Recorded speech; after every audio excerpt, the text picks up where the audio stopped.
this video, we're going to be discussing option volume and option open interest. We get a lot of questions from traders wondering if volume and open interest are the same thing or if they're completely different. So let's dive into the nuances between the two.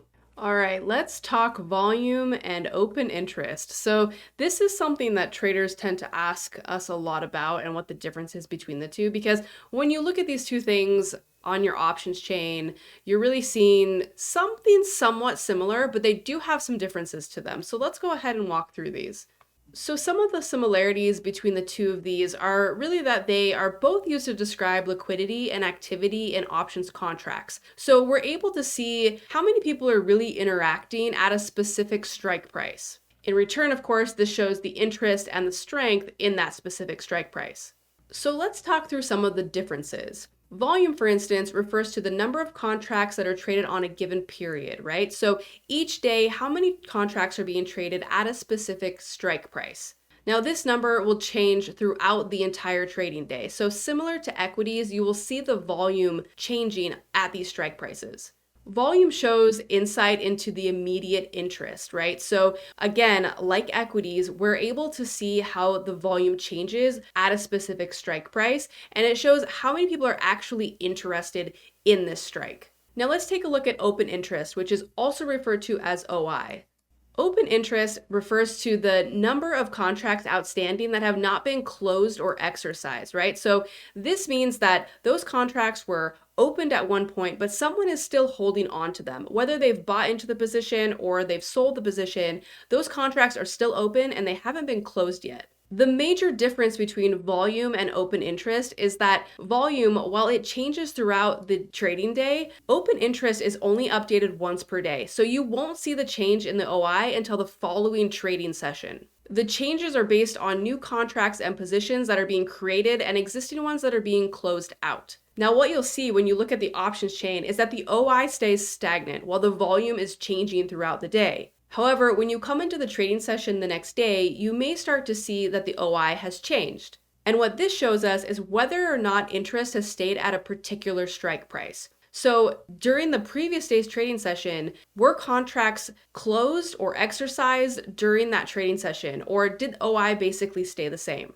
So now let's look at the importance of volume and open interest. Similar to equities, both of these numbers can help us determine what type of trade we want to put on. One of the major factors in trading options is paying attention to the liquidity and the bid-ask spread. If an area has low volume, that makes it tricky to get in and out of the position. So if you are taking large orders, you may have difficulty executing them. In an area where volume and open interest might be low, there might not be anybody there to take the other side of your position. Therefore, you might be trapped in the position.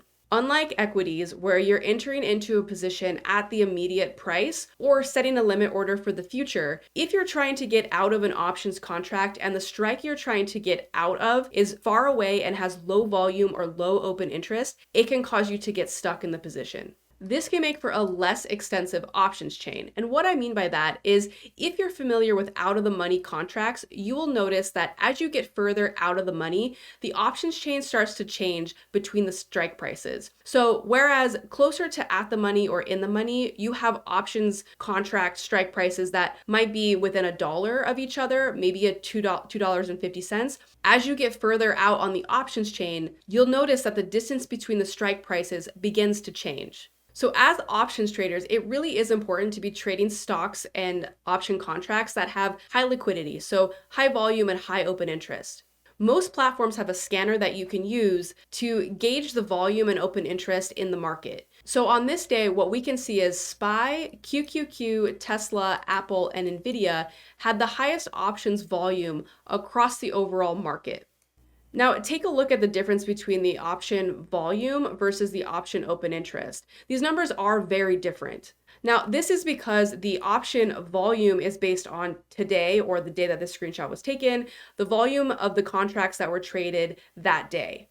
Whereas option open interest is an accumulation of multiple days, weeks, months of what is happening within this option. Now here we don't have a breakdown of the option open interest per strike price, but we can see an overall open interest in each ticker.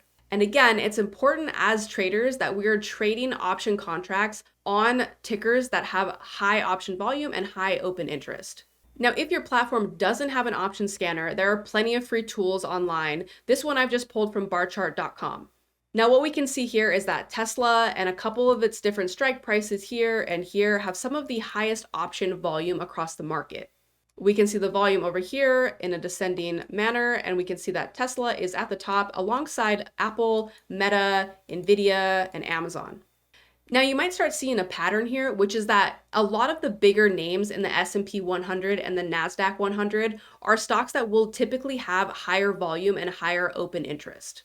So if you're already familiar with trading equities in these stocks, then trading them with options may come a little bit more naturally. So as a visual representation, I've pulled some charts from optioncharts.io. Again, there's a lot of information out there online that you can just pull charts from. But for my visual learners out there, this may be a little bit easier. Now what we can see here is volume spread across this trading day based on a specific strike price. So here we have the SPY September 15th contracts, which are 3 days from expiration in this chart. Now on this day in particular, we can see that there was a lot of option volume happening at 4:40 this day, both put and call contracts. We can see additional volume here around 4:35 and again around 4:30. And then we have what we could consider a bell curve right in the middle where most of the option volume took place that day. Now what you'll notice is as we get further out in price, the volume starts to die off tremendously. So this is where we need to be aware of liquidity and bid-ask spread when we're entering into a position. Now take a look at this chart one more time, and then let's flip over to the open interest chart. Now when we take a look at the open interest, notice how different this is, right? Because on this day in particular, what we saw was just volume right in this area where most of the contracts were being transacted at the money, in the money, slightly out of the money.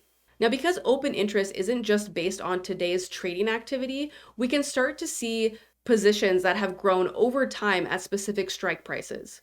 So even if today we didn't have a lot of trading volume around 390, this chart will show that in the past, we have contracts that were opened at 390. These contracts are still open and have yet to be closed. You can take this information on open interest alongside option volume to make educated trading decisions and build this into your strategy. Now, just as a quick refresher before we wrap this up, I want you to just take note of where you're going to see this information on your platform. So of course, what we'll notice here is that we've got the strike price, and then on the call side and on the put side, you'll notice you have volume and option open interest. Again, volume and option open interest. Now, similar to the graphs I showed you, when we're looking at our options chain, what we can see are that contracts that are out of the money or in the money will tend to have less volume than the strike prices that are closer to at the money. Notice here in the center, we have close to about 2,500 contracts of volume this day. And similar over here on the call side, we've got almost 3,000. Now, as I move down the options chain, I've got 3 here and 6 here, and I have 79 on this side. That's a big difference than what's happening here, closer to at the money. So keep that in mind going forward as you're deciding what strike price to pick for your contracts. And just know that when something has low volume or low open interest, it can be a little bit of a riskier trade. You should now understand the difference between option volume and option open interest. Keep an eye on both of these as they can be good to use in your option strategies. Thanks for watching, and keep an eye out for more option content from the BBT team.